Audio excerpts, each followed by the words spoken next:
Hello learners, this side is Hiren Singh Kushwaha और आप सब लोगों का हिरेन क्लासेस ऐप पर हार्दिक स्वागत है। चलिए फिर आज की जो हमारी पहली क्लास है इसमें हम लोग देखने वाले हैं कि इंग्लिश की क्या इम्पोर्टेंस है।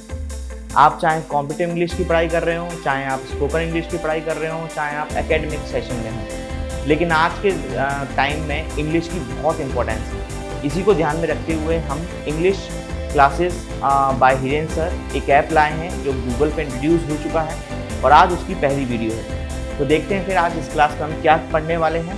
तो चलिए फिर बिना समय को गंवाए हुए शुरू करते हैं आज का पहला सेशन।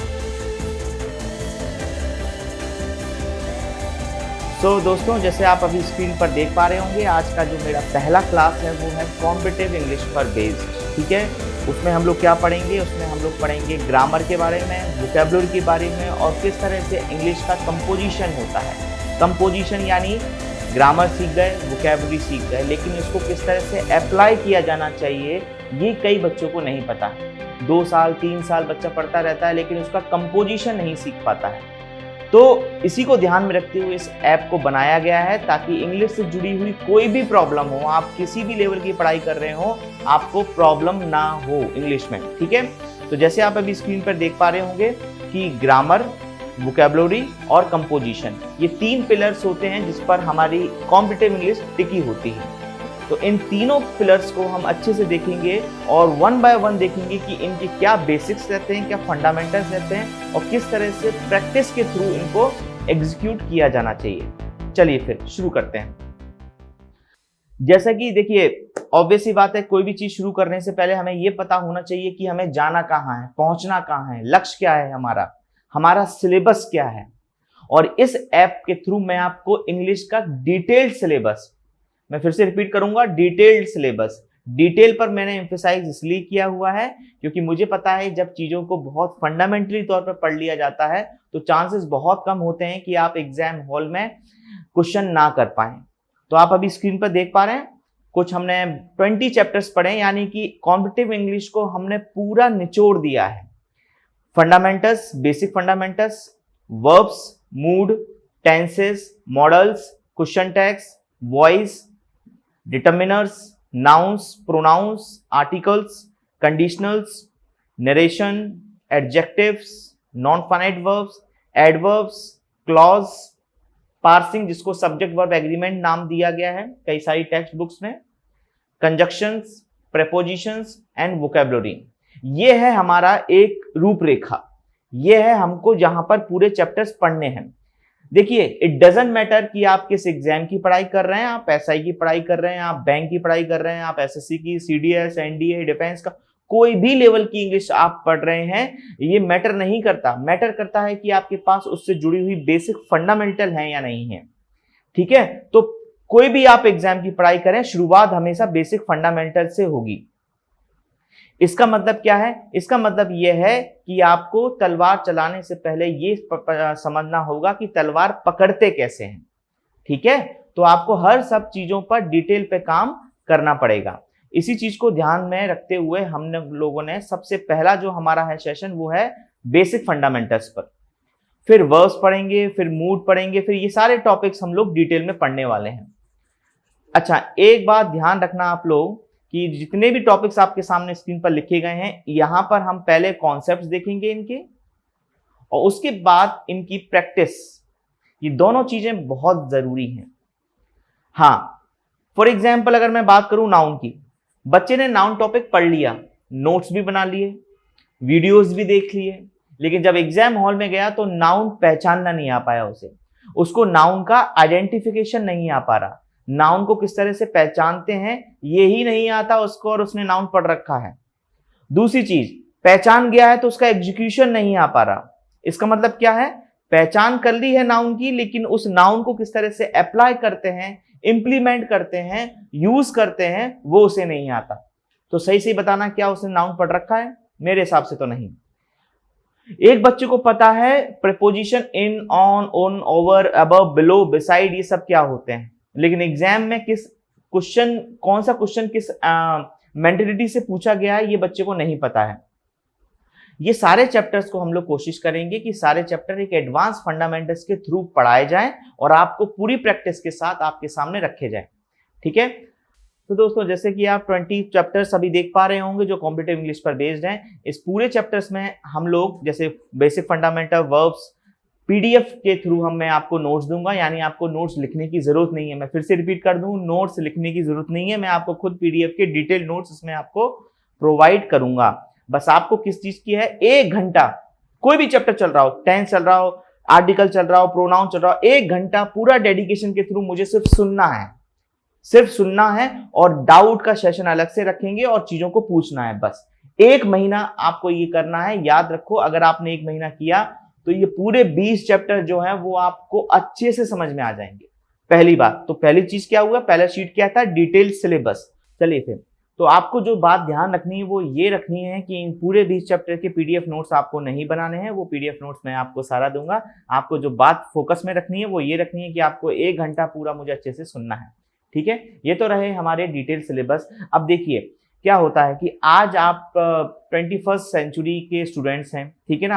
अब कितनी सारी वैकेंसीज तो नहीं है, वैकेंसीज तो कम है, लेकिन कई सारे लोग हैं उस पर्टिकुलर वैकेंसीज के लिए अप्लाई कर रहे हैं, यानी कंपटीशन बहुत बढ़ गया है।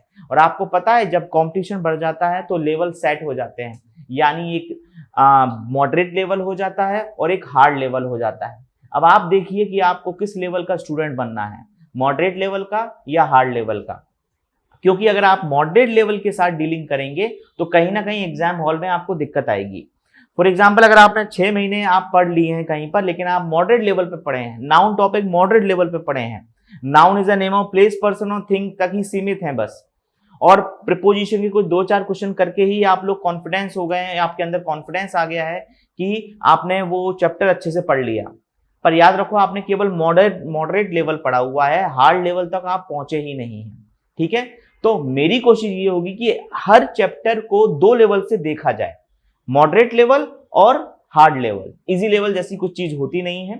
ठीक है, तो आपको अपने आप को तैयार भी उसी हिसाब से करना है कि आप मॉडरेट लेवल के साथ भी डील कर सकें और हार्ड लेवल के साथ। देखो बहुत सिंपल सी बात है, मैं एग्जाम पेपर नहीं बना रहा, ठीक है, तो मैं आपको कह नहीं सकता कि नाउन में से ये क्वेश्चन आएंगे। आपको खुद उतना स्ट्रांग बनना पड़ेगा कि आप चाहे बैंक का पेपर दो, चाहे एसएससी का दो, चाहे एसआई का दो, आपको खुद अपनी तैयारी उस स्तर की करनी पड़ेगी। यू नेवर नो कि एग्जाम में किस स्टैंडर्ड का क्वेश्चन आ जाए। तो हम किसी टीचर पर ब्लेम करने के बजाय, इंस्टीट्यूशन पे ब्लेम करने की बजाय, हम अगर पहले से ही प्रिपेयर्ड रहेंगे कि हमें हर लेवल की अंग्रेजी आती है, तो आपको एग्जाम हॉल में प्रॉब्लम नहीं आने वाली। इतना मैं एक्सपीरियंस के थ्रू बोल सकता हूं। तो जैसे कि आप देखो, ये एग्जाम का पैटर्न है। देखिए इन 2 स्लाइड्स के द्वारा मैं क्या बात बताना चाह रहा हूं। ये है आपका डिटेल सिलेबस। सिलेबस डिफरेंट होता है और पैटर्न डिफरेंट होता है। सिलेबस इंग्लिश का ये 20 चैप्टर्स हैं वो हैं, और एग्जाम में इन 20 चैप्टर में से क्वेश्चन किस पैटर्न पे पूछे गए हैं वो ये हैं। For example, spotting errors, correction required. Exam में वो नहीं पूछने वाला आपसे कि what is noun, what is pronoun, noun के टाइप्स बताइए, ये नहीं पूछता कोई। वो क्या पूछेगा, किस पैटर्न पे पूछेंगे ये सारे 20 chapters, spotting errors, correction required, parajumbled, okay, और आपका double fillers, vocabulary, cloze test, phrase, combinations of sentences, ये सारे पैटर्न होते हैं अंग्रेजी के, जिन पर ये 20 चैप्टर से मिलकर क्वेश्चन बनाए जाते हैं। बात आई आप लोग को समझ में? तो यानी कि हमें दोनों चीजों को अपनी आंखों के सामने रखना है। कौन सी है वो दोनों चीजें? एक तो 20 चैप्टर्स, इनके फंडामेंटल्स। प्लीज रूल्स मत बोलिएगा, मुझे रूल से नफरत है और आपको भी रूल से नफरत करनी पड़ेगी, क्योंकि अगर आप रूल्स को मगअप करेंगे तो एग्जाम हॉल में प्रॉब्लम आएगी ही आएगी। ठीक है, अगर आप कॉम्पिटिटिव इंग्लिश की पढ़ाई कर रहे हैं तो आपको अपनी जो फंडामेंटल्स हैं वो जड़ से मजबूत करने पड़ेंगे, which is I think very simple, not that much difficult. क्योंकि इंग्लिश को जिसने रूट्स के थ्रू पढ़ लिया है, वो चाहे हिंदी मीडियम का स्टूडेंट भी क्यों ना हो, उसको बाद में प्रॉब्लम नहीं आती। तो ये रहे आपके सामने 20 चैप्टर्स और ये हैं उनके पैटर्न। जैसे आप देख पा रहे होंगे, स्पॉटिंग एरर की अगर मैं बात करूं, उसमें क्या करना होता है, ABCD में से एक ऑप्शन चूज करना पड़ता है कि किस पार्ट में आपको एरर लग रही है। तो उसका भी लेवल है, एक होता है आपका मॉडरेट लेवल और दूसरा होता है आपका हार्ड लेवल। दोनों लेवल मैंने आपको स्क्रीन पर देख रहे होंगे शेयर किया हुआ है। ठीक है, he read the message but he can not understand it. अब एक पढ़ने वाला बच्चा, अगर फॉर एग्जाम्पल अगर मैंने 6 महीने की पढ़ाई की हुई है XYZ इंस्टीट्यूशन में, तो मुझे पता होगा इसमें किस पार्ट में एरर है, ज्यादा टाइम वेस्ट नहीं होगा मेरा। रेड वर्ब की सेकंड फॉर्म है, सेकंड फॉर्म यानी पास्ट इंडेफिनिट का टेंस चल रहा है, तो ये जो बाद वाला क्लॉज होगा जिसको हम लोग कोऑर्डिनेट क्लॉज पढ़ते हैं, ये भी पास्ट का रहेगा, कैन का पास्ट फॉर्म कुड यूज होगा। पर दोस्तों ये मॉडरेट लेवल है, ठीक है। आप चाह इसमें हो सकता है एग्जाम में क्वेश्चन आ जाए, लेकिन अब कंपटीशन चूंकि बढ़ गया है तो उम्मीदें कम हैं इसमें से। हाँ, लेकिन अगर आपने अपनी तैयारी हार्ड लेवल इस स्तर की हुई है तो मॉडरेट लेवल ऑलरेडी कवर हो गया वहां पर, इस बात को समझो। अगर मॉडरेट लेवल की पढ़ाई की है तो हार्ड लेवल तक तो पहुंचे ही नहीं आप, और अगर इजी लेवल की पढ़ाई की है तो चांसेस 0.1% है कि आपका एग्जाम में इंग्लिश में आप स्कोर कर पाओ। इंग्लिश एक ऐसा सब्जेक्ट है जो स्कोरिंग तो भले ही ना हो, लेकिन वो आपका सिलेक्शन रोक जरूर सकता है, ठीक है। वो इसी वजह से रुकता है कि आपने अपना लेवल ही इजी लेवल बना रखा है, मॉडरेट और हार्ड लेवल की बात आपने की नहीं है, इसलिए वो प्रॉब्लम आती रहती है। इसलिए वो प्रॉब्लम आपको एग्जाम में फेस करनी पड़ती है। तो ये हर एक सेक्शन के 2 लेवल हमने बनाए हैं इस ऐप के थ्रू। जहां कॉम्पिटिटिव इंग्लिश पढ़ेंगे वो मॉडरेट लेवल है और वो हार्ड लेवल है। ये हो गया आपका मॉडरेट लेवल, और ये जो हो गया इस पोर्शन में आपको हार्ड लेवल आपको शेयर किया जाएगा। इसमें से क्वेश्चन आपसे पूछे जाएंगे और बताया जाएगा किस हिसाब से क्वेश्चन के आंसर देते हैं। ऐसे ही अगर मैं बात करूं दोस्तों करेक्शन रिक्वायर्ड की, करेक्शन रिक्वायर्ड यानी कि यहां पर ये देखो आप रेड में लिमिटेड फॉर लिखा हो गया हुआ है। अब आपको पूछा गया है क्या ये लिमिटेड फॉर जो फ्रेज है वो सही लिखा हुआ है, या इसके स्थान पर लिमिटेड बाय आएगा, लिमिटेड टू आएगा, लिमिट टू आएगा, लिमिटेड टू आएगा, या नो इंप्रूवमेंट आएगा।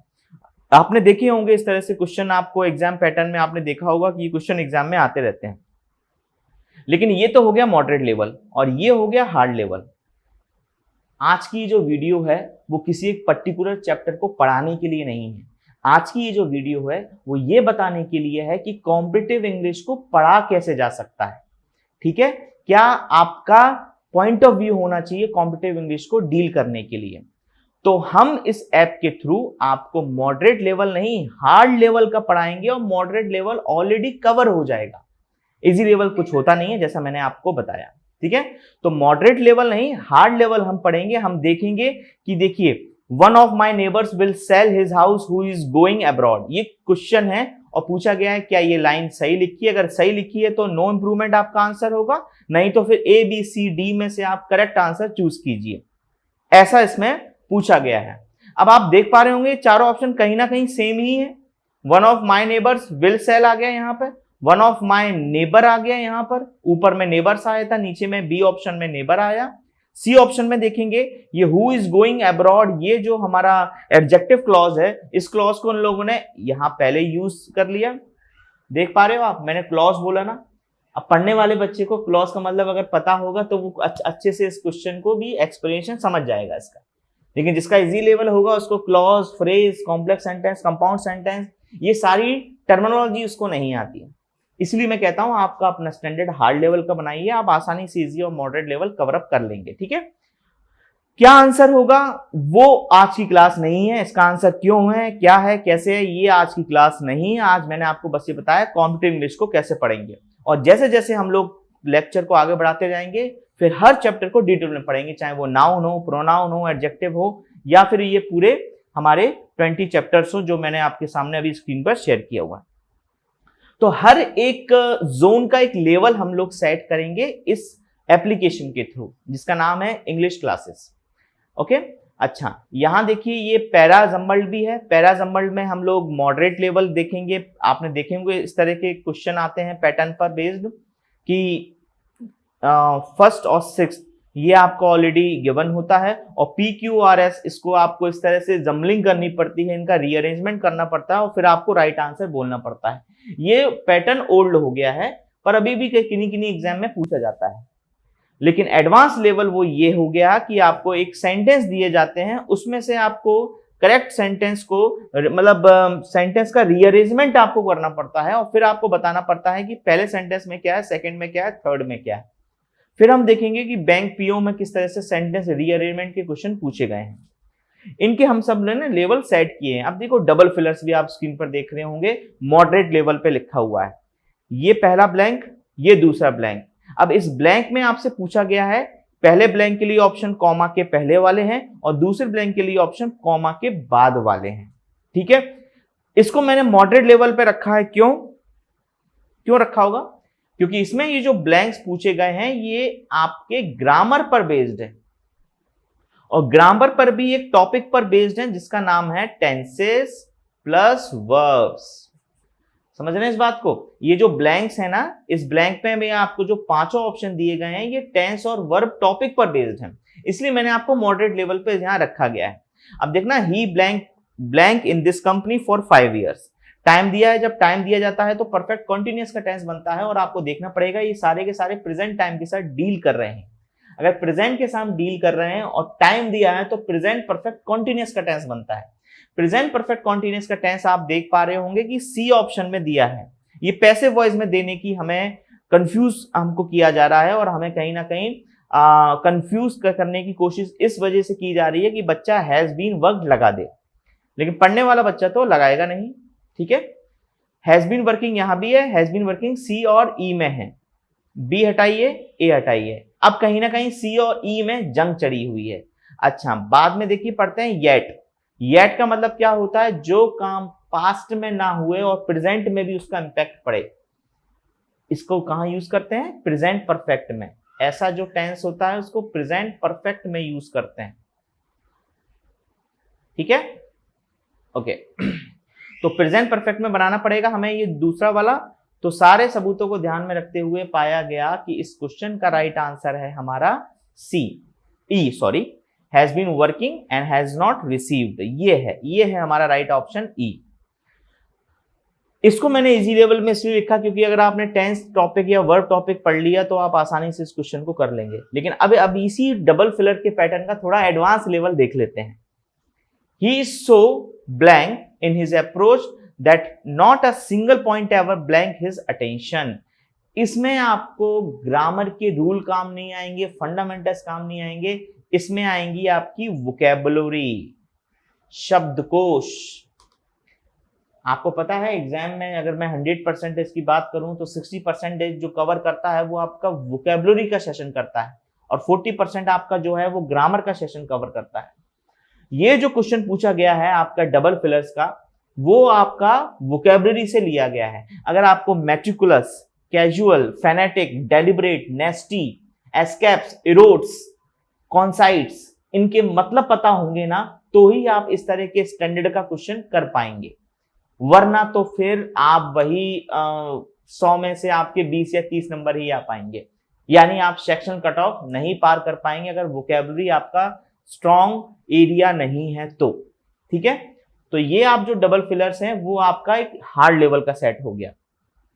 इसके बाद फ्रेज करेक्शन यानी फ्रेजल वर्ब्स। ये फ्रेजल वर्ब्स आप लोग को दी गई हैं। इन फ्रेजल वर्ब से फिर आपको पूछा गया कि राइट आंसर क्या है। जैसे मैंने आपको कहा कि आज की क्लास क्वेश्चन आंसर पर बेस्ड नहीं है, आज की क्लास किसी भी एक्सप्लेनेशन पर बेस्ड नहीं है, आज की क्लास पैटर्न पर बेस्ड है कि कॉम्पिटिटिव इंग्लिश को किस तरह से पढ़ा जाना चाहिए और क्या उसका सिलेबस है। ठीक है, तो ये हमारा फ्रेज करेक्शन का थोड़ा डिफिकल्ट वाला पार्ट हुआ। इसके बाद है हमारा कॉम्बिनेशन ऑफ सेंटेंसेस। उसके बाद है आपकी वोकैबुलरी। अब देखिए वोकैबुलरी के भी लेवल हैं, इजी लेवल, इंटरमीडिएट लेवल और एडवांस लेवल। अब पहला वाला क्वेश्चन आप खुद देखने कितना आसान है। The baby is blank, her diaper needs changing. अब उसके डायपर को चेंज करने की आवश्यकता है, तो जो बेबी होगा वो प्यासा होगा, थर्स्टी यानी प्यासा, ड्राई यानी सूखा, स्लीपी यानी नींद से भरा हुआ, वेट यानी गीला, कोल्ड यानी सर्दी लग रही है। तो जब आगे हिंट दे दी कि उसका डायपर जो है उसको चेंज करने की आवश्यकता है, तो बेबी क्या हुआ होगा? ऑब्वियस ही बात है वेट हुआ होगा, क्योंकि डायपर चेंज करने की आवश्यकता है।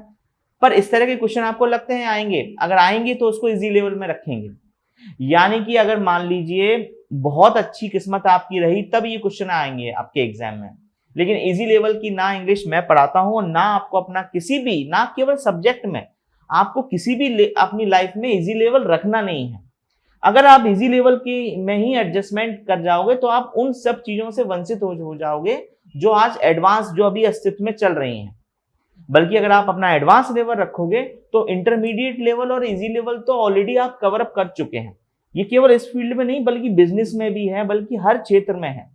ठीक है, तो मैं ये कह रहा हूं कि आप अपनी लाइफ का बेस्ट शॉट खेलिए, अपने एंड की पूरी कोशिश कीजिए, दमखम से बहुत अच्छे से कोशिश कीजिए, फिर आप देखेंगे कि उतनी चीजें मुश्किल नहीं है जितना आप समझ रखे थे। English is actually a piece of cake, but many student think कि भैया ये इंग्लिश जो है वो हमारे पल्ले नहीं पड़ती और हमारे बस की बात नहीं है। एक्चुअली वो डरते हैं कॉन्सेप्ट को सीखने के लिए।